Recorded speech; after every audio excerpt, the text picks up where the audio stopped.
one of the things I'm trying to do. You should shut that door. Look at heritage is learn the language, because many of the concepts that you're going to hear about today can only be successfully expressed in our language. I've been really honored to ask to moderate or introduce basically our speakers today. Like I said, my name is Kent Lebsock. I have been working in Indigenous rights issues, mainly treaty issues, and international forums at the United Nations, of which I have a lot to say about, but we'll talk about that another time. Because there's much more pressing things going on in the world today.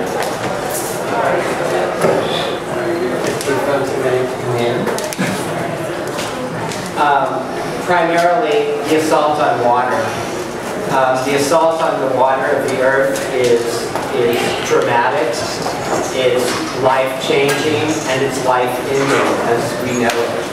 The people that are here today are going to talk to you a little bit about how we are facing that challenge and how we are indigenizing the change of thought or the paradigm that we need to think about in order to transit from this corporate capitalist democratic culture into one based on what indigenous peoples have known for thousands of years. And for those of you who were here for the previous forum, for the previous panel, you heard a little bit about that through the media work that is going on.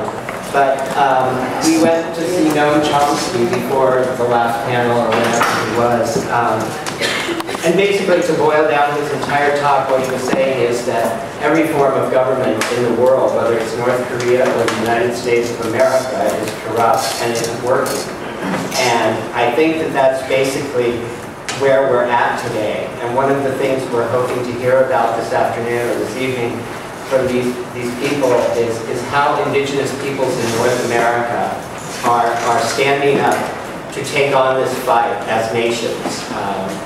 We think that the time has finally come to stop talking about these, to stop having conferences on these kinds of things, and what we are calling putting our moccasins on the ground to defend Mother Earth from Chimaka. So we're going to have 3 speakers today. Those of you who are here, I assume, have read a little bit about the panel already, so I'm not going to just read their introductions.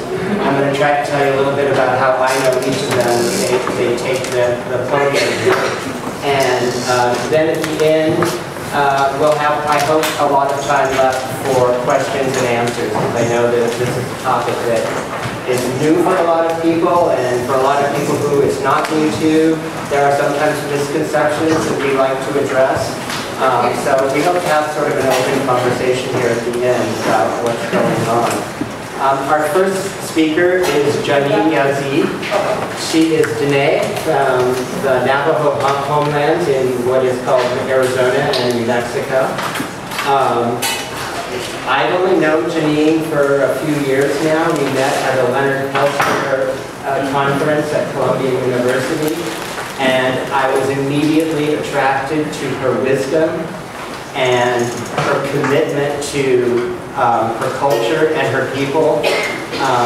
And she has lived up to that attraction ever since. She has since gotten her degree from Columbia, returned back to her territory, and I'm sure she's going to talk to you a little bit about the work she's doing with the communities there, and how she's helping to indigenize our paradigms on the ground in her homeland. So, Janene, I give the floor to you.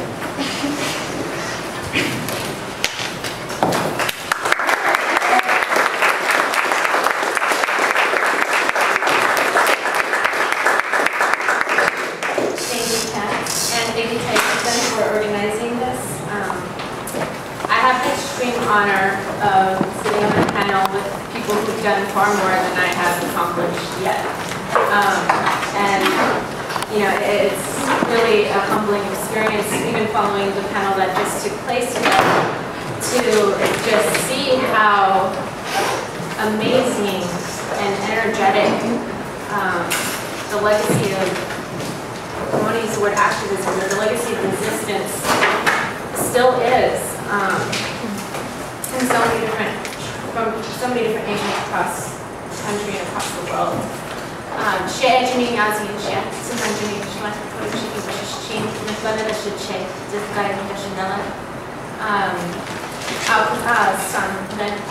I'm from Lubbock, Arizona.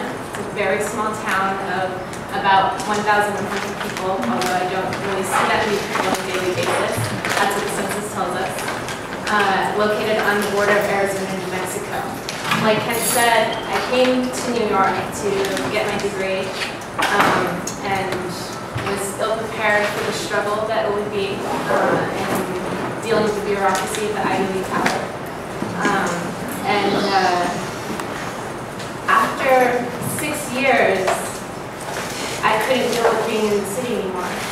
There was just too much going on that I was becoming aware of doing work in human rights and international politics that, quite frankly, scared me and made me very hesitant about putting any hope or faith in the survivability of my people and my communities. And I knew that I was feeling that way because I was in New York and because there was just this disconnection that was so pervasive that kept people blind from understanding in a life way that to me was the most precious thing about being born into this world and living in this time. And so my husband and I, once we had our son, we made the decision to move home and basically start to try to live an off-the-grid lifestyle that was completely sustainable. And we're like, hey, how about we make a business out of this and try to do this in collaboration with my community? And so we founded our business, Six World Solutions, which is intended to learn alongside the people that we work with about how to build sustainable communities that respect and revitalize our traditions and our culture, and that help build a resiliency that will ensure that we can deal with the impending challenges and the current challenges that we're seeing as a result of climate change, but so that we can also build a stronger front of resistance, of active resistance against the pollution of our waters and our skies. And so that has been quite interesting for the last 2 years. And I'm very sad to say that a lot of times it has pitted us against our own people and our own government. And this is the legacy that we've all inherited, is the inherent indoctrination and normalization of heteronormative patriarchal values and the way that they've disconnected people from all nations from the things that matter most to our survival, and especially disconnecting us from our own sense of responsibility and agency to resist these lifeways that are unsustainable and to start pursuing more holistic ways of being and understanding, and normalizing a value system that helps us become the sacred beings that we were born to be. Janene, is the language, in my language, that's what we call ourselves, even though most people just recognize our people as Navajo. That was the name given to us. Janene, like many indigenous names, tribal names, just means the people. More accurately, it's translated as the 500 holy ones, because we recognize that we had a certain agency that made us sacred. But from my experience being back at home, there's been this is a convergence of so many issues that have caused my people to forget that, just like everyone else. We were at Noam Chomsky's talk, and he ended his talk saying that there are ways to bend the arc of power towards justice and freedom, and especially now towards survival. And I completely agree.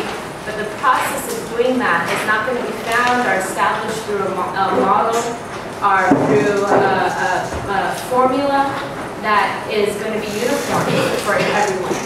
Everyone in here in this room is going to have a different process for creating your own agency and your own understanding on how to do that and how to become an active part of a very necessary resistance.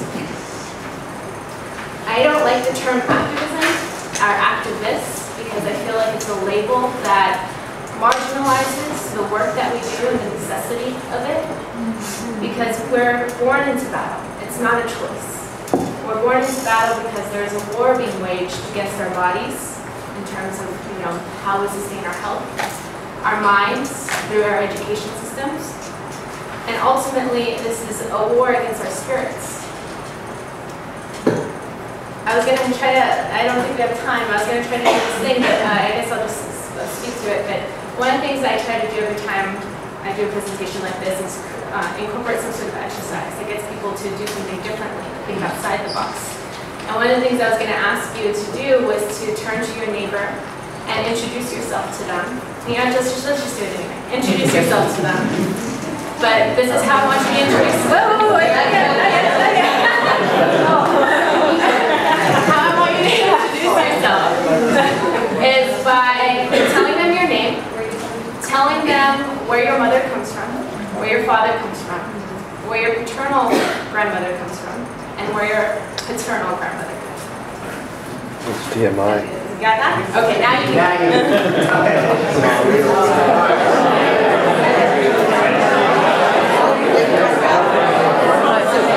What's your name? My mom's from China. My father's from China. It's Tiokasin. My father's from also and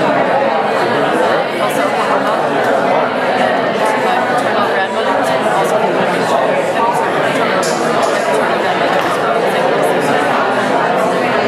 New York. I guess my mother's parents were from Ireland, and they brought me from the care. I guess my dad's parents were from Chicago.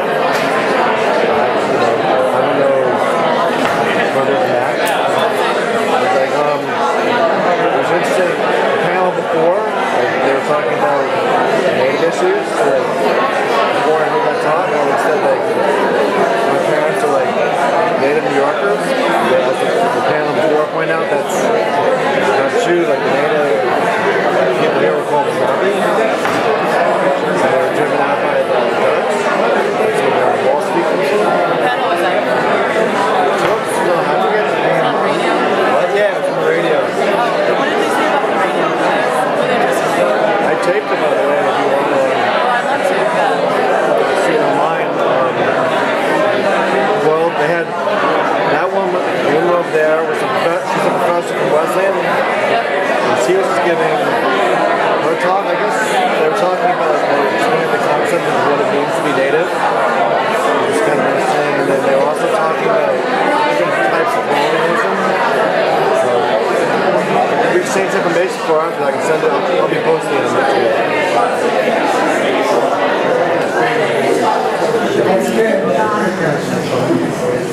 One of the things that I hope you got from that is that you can't make a judgment based on just looking at a person and determining where they're from.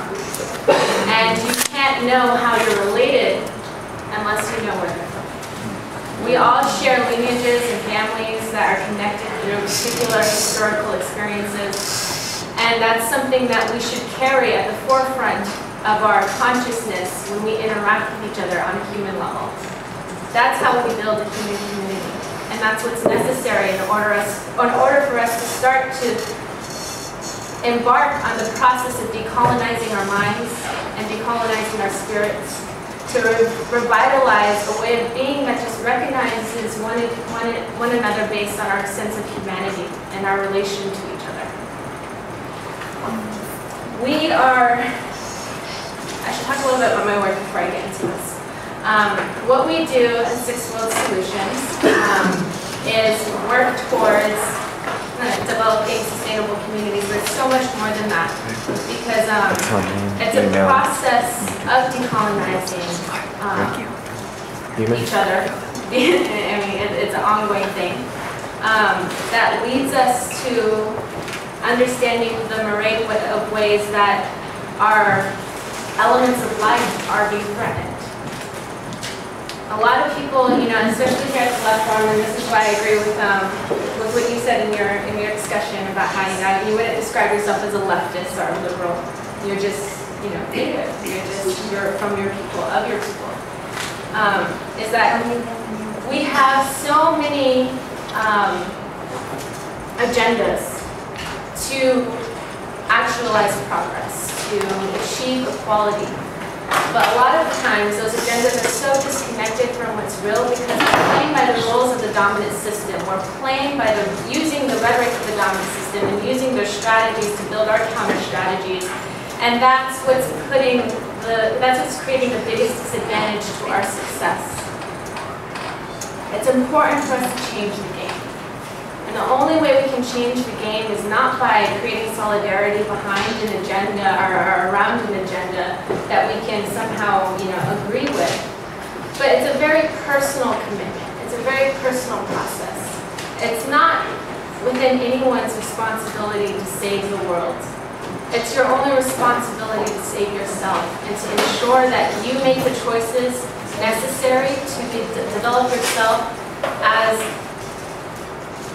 to develop your capacities to be the ultimate it can be, to be sacred beings, to remember what that process is. And in doing that, these choices should lead you to make decisions about the food you eat, about the places you live, about the work you do that enrich you. And the thing is that when you start to embark on a process like that, like we've been doing with our work and then with our communities, we start to realize that this connection is being embedded in us from preschool and from Head Start. With my son, when he started going to school, it was the scariest thing in the world to me.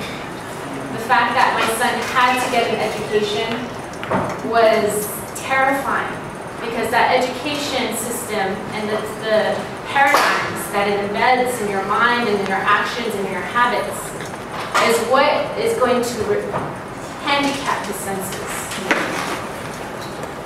How do we deal with something like that? How do we counter something like that? When it's been shown to us, and in Chomsky's talk, I don't know how many of you were able to go to that, but it's shown to us that it's so overwhelming to deal with all the people who hold the power and who control these systems that it's meant to disempower you. It's meant to make you feel like it's hopeless. But in reality, it's not. It only is when we try to play by their games, on their terms. And so, when we look at the systems that are, I'm sure a lot of people here are familiar with the theories of colonization and how, understanding how it started and how it's embedded in, hetero, white, male, patriarchal, supremacy and privilege, and there's a lot of words in that, and how, it's male-dominated and it has roots in privatization and in, just so many things. But when we go back even further than that and look at how the model of colonization started, I think it's very telling that it started with the subjugation of women in Europe and with the destruction of the feminine sacred. And it's been perfected throughout conquests of bodies, throughout conquests of communities, and throughout conquests of nations to become what Chomsky has termed what was it real, what was the acronym stand for? Real capitalist democracy. How it works. Yeah. Huh? Does someone have the answer to that? No. Really existing capitalist. Yes, thank you. Thank you. My mind was like nervous with all these eyes. You're back here. What is it? Real existing capitalist democracy. Not the theory that we're saying that it promotes, like this beacon of goodness and progress and hope, but the real reality of it. And so, the roots of this destruction of the sacred feminine, I'm not saying that are trying to illuminate that as a feminist. I'm not a feminist. I understand that my male son suffers just as much from that oppression of the feminine side of everyone, of nature, of life, just as much as I do. And although his body and his image of himself is not under attack in the way women are sexualized and dominated and erased and their experiences, you know, controlled in society, he still suffers from it because I suffer from it. And because he is growing up in a world where men cannot develop their own feminine sides, their own feminine tendencies in a way that will help them exist in a healthy, holistic manner. This erasure, obviously, I feel, is very well, I don't know, embedded in the systems of religion. Because when we look at our dominant religious texts, there's a complete absence of female voices and experiences. And it scares me that when people look for answers to the system and to the evils that exist in this world, they naturally gravitate to those systems because it gives them hope. But without critically analyzing how the absence of those experiences and those voices is just perpetuating that system that they're so disenfranchised with. Indigenize our paradigms is a call to action for all peoples from every nation to recognize our connection to the universe and the sacredness of the male-female existence that's harmonious. You can't go outside and look at nature and divide it by these binaries or genderize it in the same way that we genderize ourselves and put ourselves into these boxes.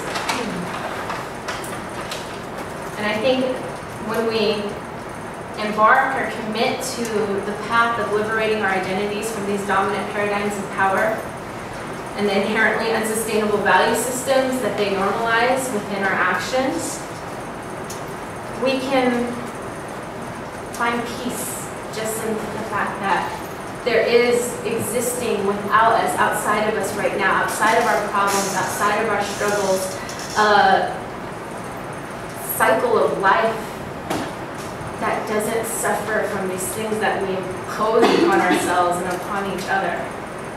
And it's so sad that, you know, just going outside and living with the earth and experiencing it outside of these things on a daily basis is the one thing that could really help us reconnect to our own inner divinity and to the sacred,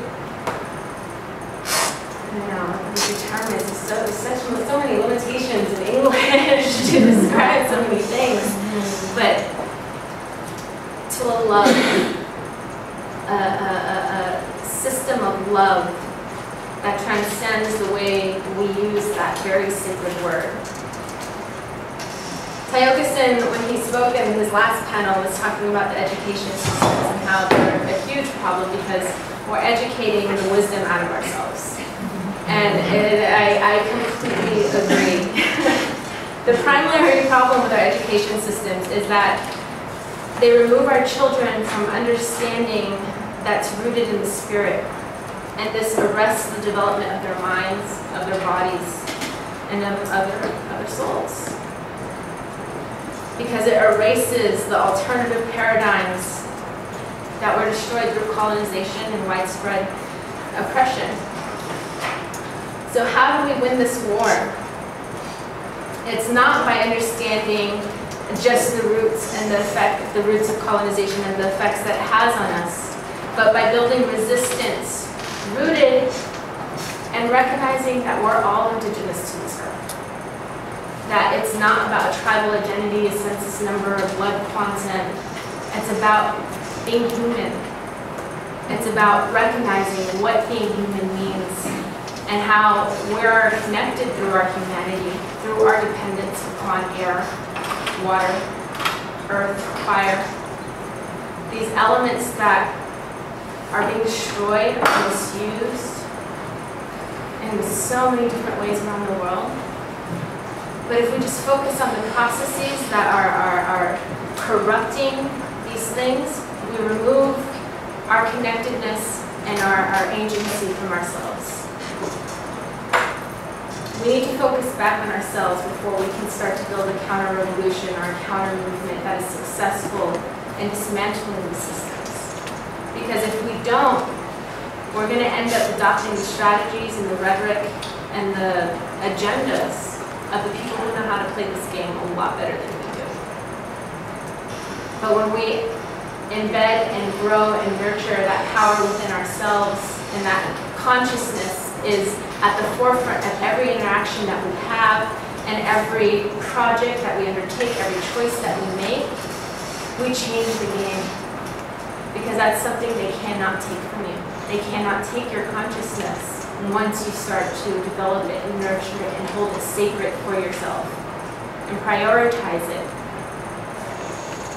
So it's not as hopeless as it is. It's no one's task in here to find the answer to everything that is happening.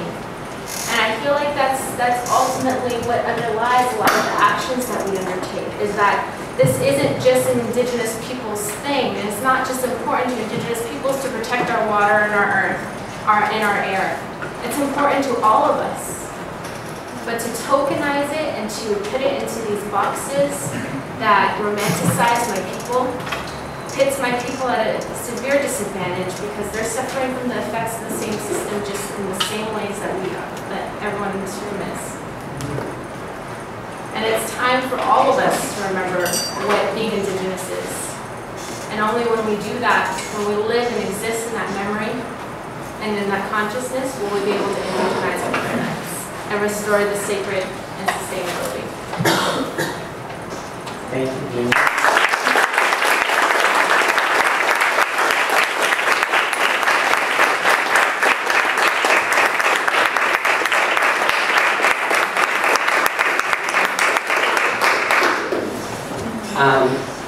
Before we continue, I want to apologize to our panelists and to the Indigenous people present here today. We were going to open with a prayer song from Tiokasin, and that was my fault. I forgot to introduce it in the protocol and say now we're going to use break, so we're not going to state that. I'm sorry. Protocol would have demanded that we do that, but I blew it, and I do want to apologize to the Native peoples here for that. Although I believe we all try to carry the ancestors with us and evoke them before we come to these kind of events, and I know our panelists have done that because I've worked with all of these people here for a number of years. The second thing I want to mention is we do have some literature up here that Debra will probably talk a little bit more about in her presentation on a documentary film that is being produced by Prairie Dust Films. It's called Crying Earth Rise Up. It's about the Indigenous people's struggle against uranium mining and the tar sands, but in particular uranium mining, and the ongoing use of uranium in South Dakota that has contaminated the water out there, and they are now applying for new permits. This is, of course, another thing that Obama has been really disappointing on in stating that nuclear energy is clean energy, and somehow they always overlook that nuclear energy actually comes from uranium mining. Never quite figured that one out. Our next speaker, many of you know, Tiokasin Ghosthorse. He's a New Yorker, like myself, lived in the city for a long time. And he has the radio program that you're all familiar with on WBAI. We think of him mostly, I don't remember where I met Tiokasin actually. I'm sure it was here somewhere at some conference, but I have had the privilege of being back in South Dakota with him and gone on some very significant hikes and some walks around our territory, which was I think, a real bonding experience for us. We know him as a poet and a philosopher, and he's also a very talented musician, which I think you will hear probably in his presentation today when he speaks to us about some of the things that as Lakota people we indigenize within ourselves. So, Tiokasin.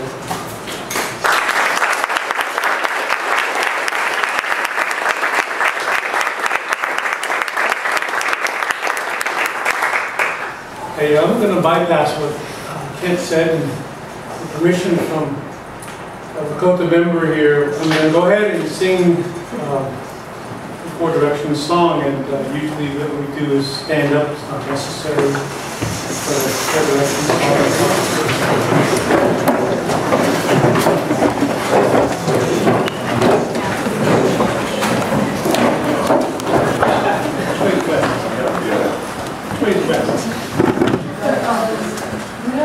This way. That way.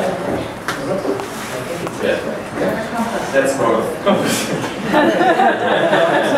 that's north. That's north by the GPS. North, that's west. Yeah. No, he's saying north of the GPS. GPS is back north, so west. So west is there. Everywhere you go, there you are.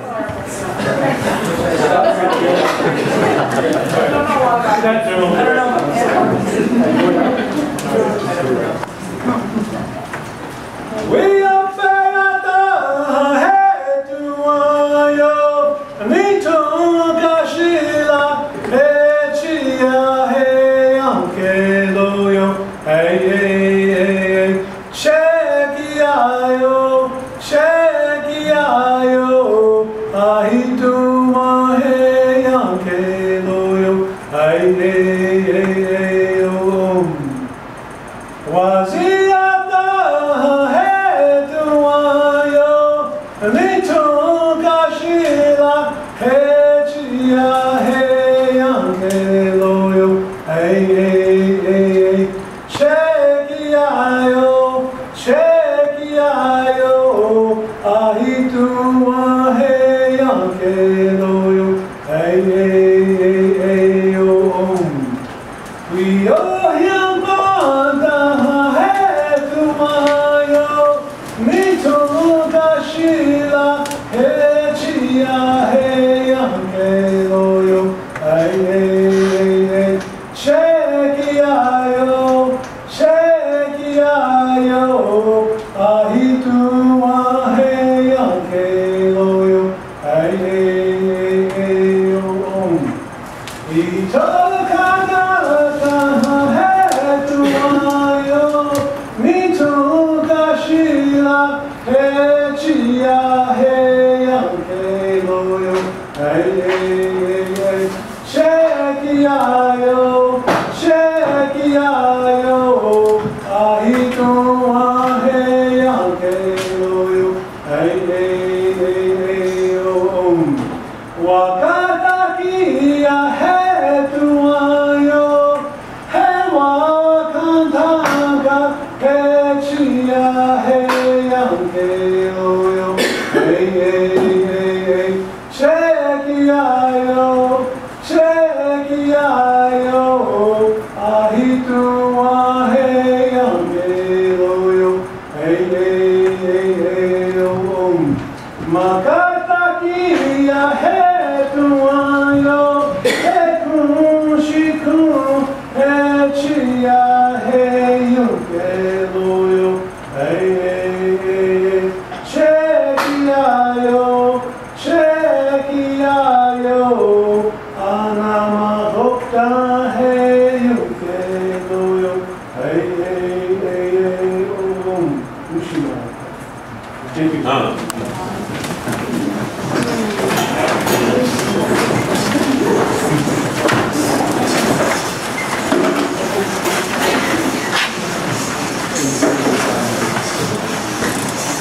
I'm going to make this real quick and hopefully painless.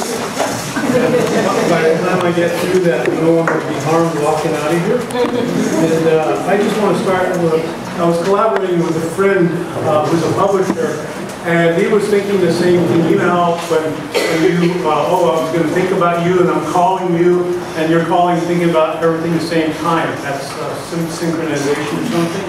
Well, this morning I was thinking about, what I'm going to say, and should I write it down, or should I just speak from the heart, or shall I roll it off my head and impress people with information which I really don't have?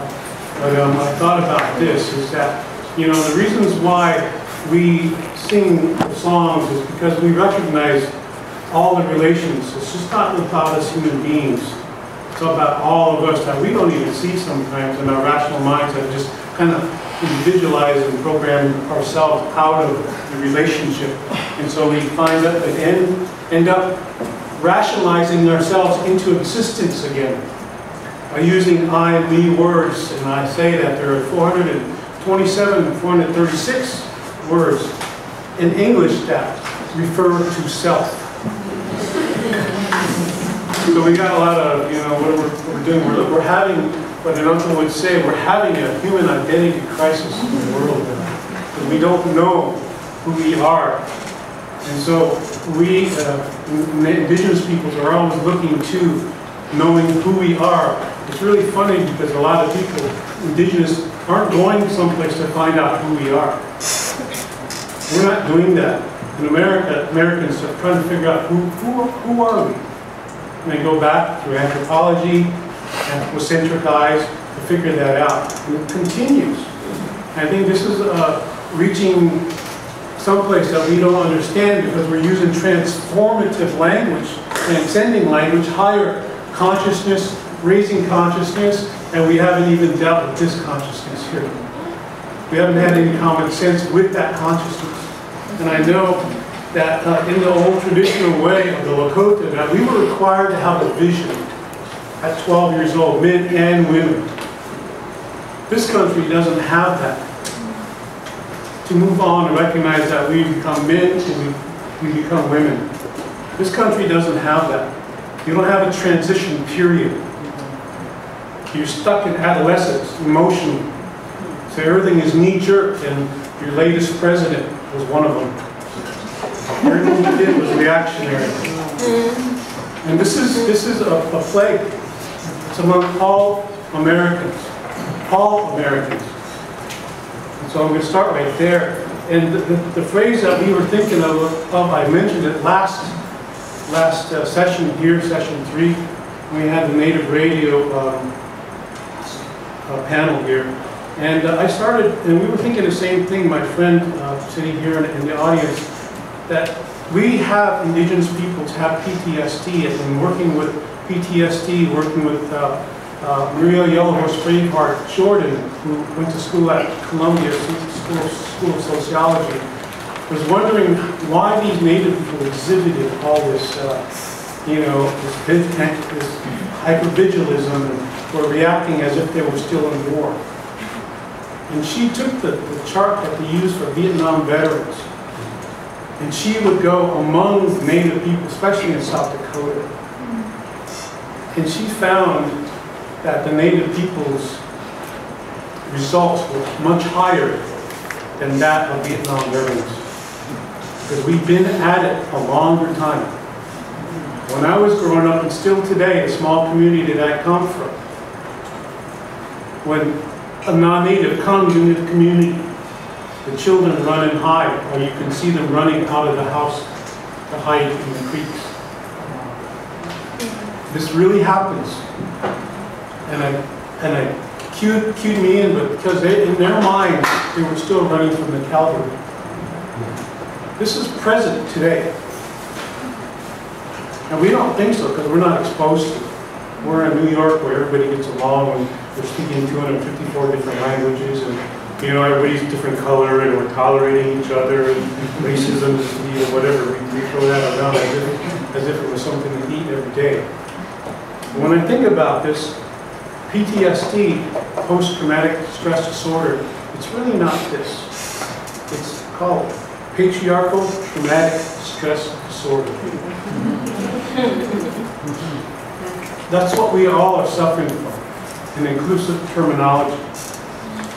That being said, is that there are over 7,200 languages spoken in the world, and 5,600 of those 7,200 are indigenous languages. At the rate of 64 per year, going extinct. 1, 2 to 3 every 2 weeks going extinct. And by the end of the century, there will be no more indigenous languages spoken. 5,600, those languages do not have a marketability lexicon. They cannot sell or buy or trade. They can't understand what a bank account is. But of the 1,400 languages that insist that they know what they're doing with our earth. That they insist that this is the way, with science as their new religion. Those languages are the ones that are based, especially in this English that I'm speaking today. If you understand that indigenous peoples live on approximately 67 of the world's pristine lands left in the world, 67% of the world's pristine lands left in the world, and that it's not encouraging as it sounds, because 92% of the world's prairies are gone. 96% of the world's forests have disappeared. 80% of the world's rivers no longer support life. So whose paradigm are we doing this under? I wouldn't say indigenous peoples. When you think about that paradigm, you think about how it got to be one of domination, because Latin is at the base of English. 60% of this language that I speak now, English, and the Romance languages, is based in Latin. The etymology is Latin-based. And that etymology of that language, Latin-based, is one really means to colonize with Christ. That's what Christopher Columbus means, to colonize with Christ, Christopher Columbus. But when we get past that, we're thinking about the language we speak in Latin is one with domination, with war, possession, ownership, patriarchy, and individualism. That's nothing to do with relationship. It all has to do with rationality, rationalizing existence. To do and give you a right, that one person, of the 437 words that describe self, to slot yourself in place, because you have become a digit, binary code, dualistic thinking. Because it's about us and them in this language. And Takuya Oyasi and Lakota means all is related, all is inclusive. And I dare say that there is no word, because of Takuya Oyasi, of exclusion in Lakota. That's what inclusion means. But we come up with a dualism, a division within the language of English. I know this because I've been fighting it every day. I have nightmares over it every day. Trying to figure out, am I using colonizing language like Janene was talking about? Are we aware of this? Are we... I wake up every morning, and I said this last year, my first ceremony is with water. I realize that water is in all of us. Everything. That's what I do. That's a reality. It doesn't make it political or anything like that, or taxable. It's water. But we don't realize that we're going to talk about, financial systems that are falling and how to hang on here. And when I describe how the despair of indigenous peoples are such that we don't even have an economic transformation coming. We have 85 to 90% unemployment in South Dakota. Where's our economic transformation? Where's our decisions? Our decisions are not going to be made through the bank like Americans. Our decisions have to be and will be and can be in the future and as past, as today, will be made through Mother Earth. There's a big difference in that thinking process. And I'm going to stick to that. No matter where I'm stationed. I say I'm stationed in New York. Because that's what it is. I'm here because, when I started radio 21 years ago in Olympia, Washington, the name of the radio program was Exposing the Apologetic Predator.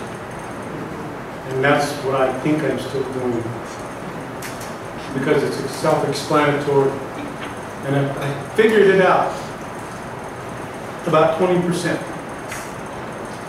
That's what this language and this citizenry cannot understand. Of the spiritual logic that we have that applies to all of us. Now that's going to require a whole discourse in Professor Kalani's class in Wesleyan University. Because that's what it's going to take. It's going to take a lifetime to figure out how to turn all this around. But see, I don't trust in man or systems or anything like that. I can't do that. Because then I lose faith. I'm disappointed in you as human beings. I'd like to say that I'm overjoyed that we got a new president in, or that we passed an environmental law, or that we're fighting, you know. But the war that we have, the peace that we think we have, is being defined through the war machine all the time. So we're so far away from knowing what peace is, that we have to have forms like the left form, which to me and other natives have said is only the left arm of the right. It's the same system. We don't belong to it. We did not make the atom bomb, nor did the monkey. So there's a responsibility, rather than the right to vote, the right to do this, there's a responsibility concept that's missing totally here, and that's one of relationship. I wanted to say that, and you know, I think that the thing that we have really lost here, that we have to regain, is that we have lost intimacy with Mother Earth. We don't know what that means anymore. It's part of the identity crisis that we're going through. And as for us, you know, the deeper the American dream goes, is basically Mother Earth's nightmare. And I preface it that way because we treat Mother Earth as if she's a patient. When we're the sick ones, we have answers for Mother Earth. We think we do. Because we can throw money at a mountain, and we can throw money at a river, and we think we're going to clean it up. And Mother Earth is never going to be political in that way. She's doing her thing. We haven't recognized that. We call it, as I wrote in the 90s, people were saying, oh, global warming. It's like, oh, this is nice.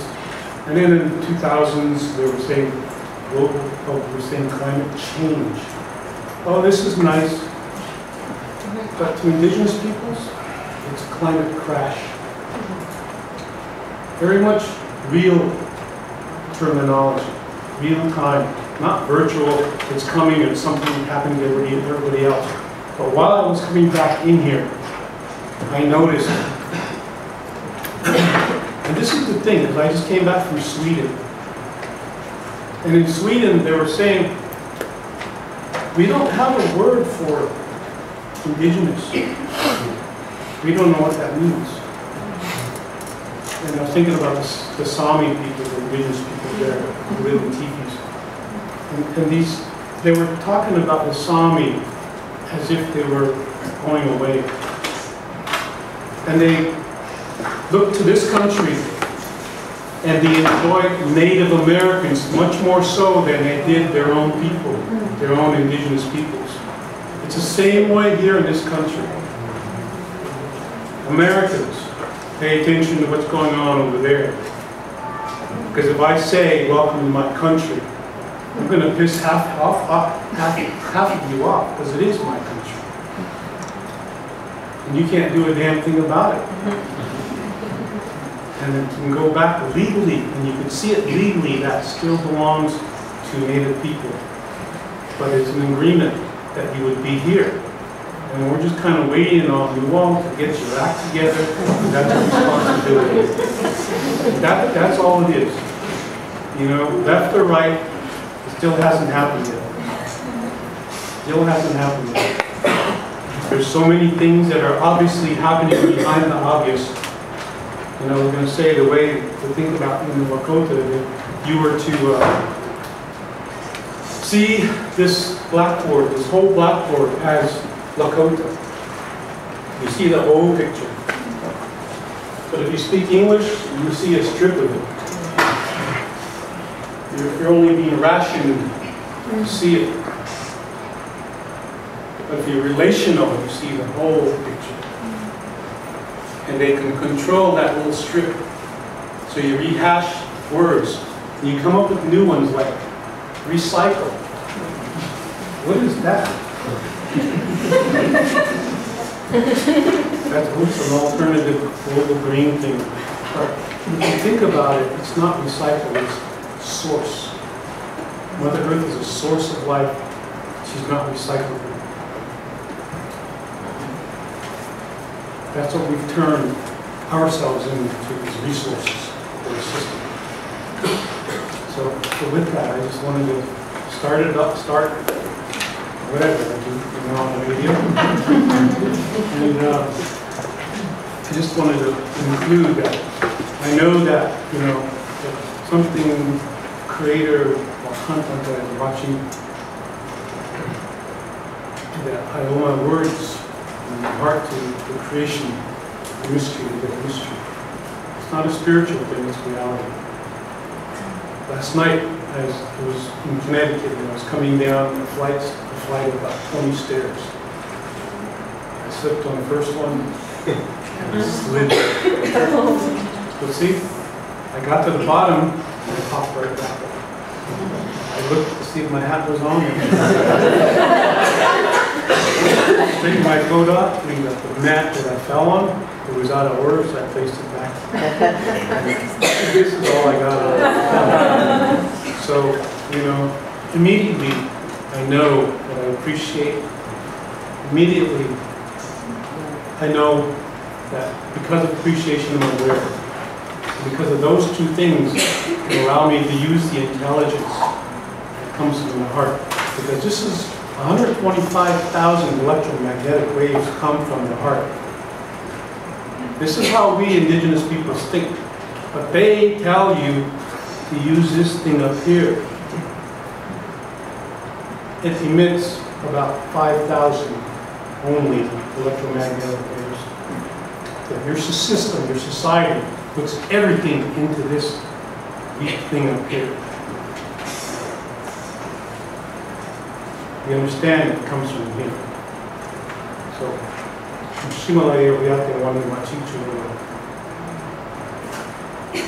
and I do this so that others may live. And that's just how it is.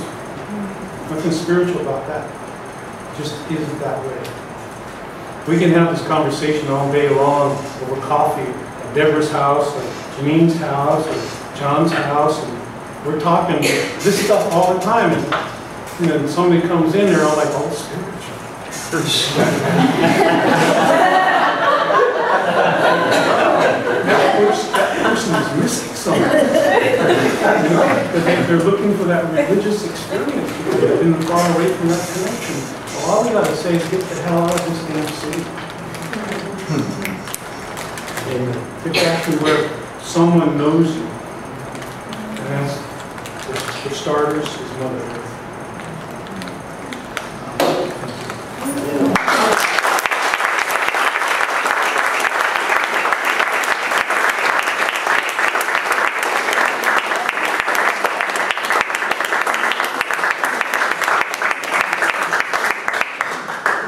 He was a poet and a philosopher.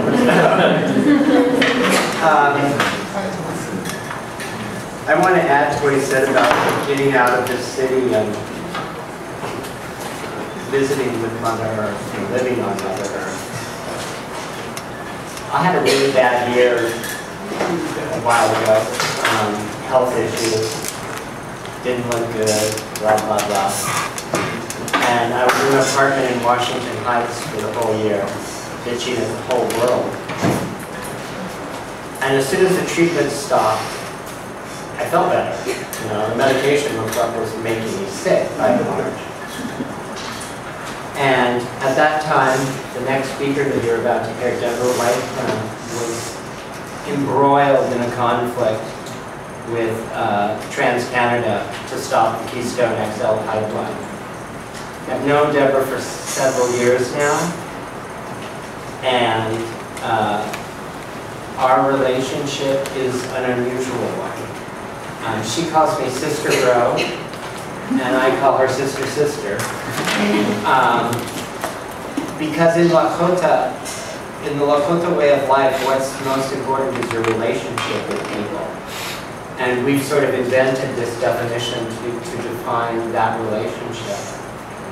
But she warmly, at the end of this year, welcomed me out to her Tiokasin, where her family lives on the banks of the Wounded Knee Creek. You've probably heard of Wounded Knee.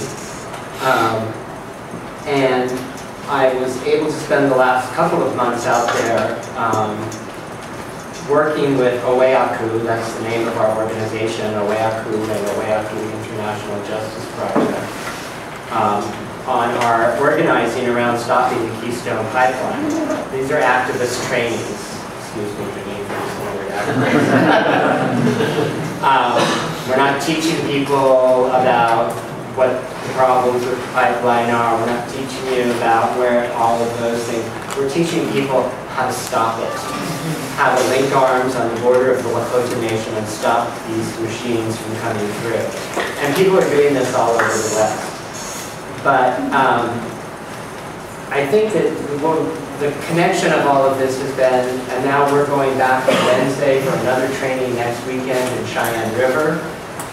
The sign-up sheet that we're passing around is to be put on our mailing list so that you're kept informed of those things. We're not with the FBI, I promise, and it doesn't matter because all of your phones are tapped in.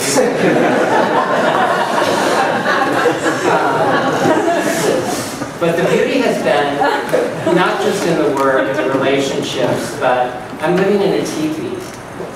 Next door to Debra's house, so I can use the bathroom and take a shower when I need to, but I'm living in a teepee for the summer for the next 3 or 4 months, depending on what Obama does. And it has really changed my perspective on things.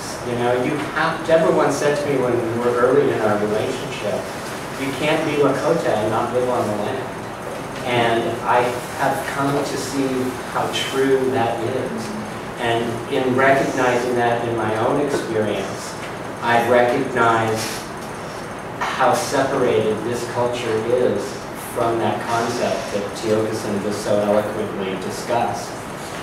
You're not touching Mother Earth if you're not working daily with the weather. I noticed on the subway yesterday I had to go to a doctor's appointment during all the rain. Everyone's bitching and moaning about the rain in New York City. We're giving thanks, you know, because it's raining, it's sacred water. This is something that is you know, Mother Earth gives to us to live. And everyone gets grouchy. And I realized that, you know, living out there, you learn, and on the land, you learn to live with the weather. You learn to live with the environment.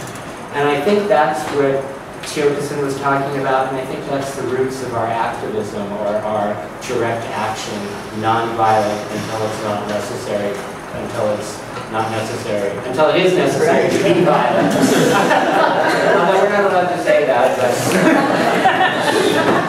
So, Debra, I don't know how many of you follow these things, but Debra is pretty well known across North America, especially in Native and Indigenous communities, as one of the primary organizers behind some of the Keystone XL work. Oeaku has done a lot of work on other sacred site situations, such as Bear Butte, which we had a camp at in '97. Since then, Bear Butte there has not been further attempts to develop it. So we're talking grassroots, on the ground, organizing. None of these people up here that you see that have been speaking to you today, either in this panel or the previous panel, are paid for this work. We all do this full-time on a volunteer basis and worry about how we support ourselves later. I won't tell you how I support myself.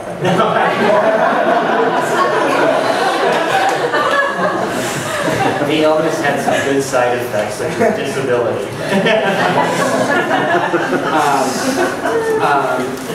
So I feel totally inadequate in introducing Debra because of my history with her and my respect for this woman and the traditions that she demonstrates every day of her life with her family, with her grandchildren, with her great-grandchildren, and with those of us who are privileged enough to be a part of her extended family. Debra, assist us this time.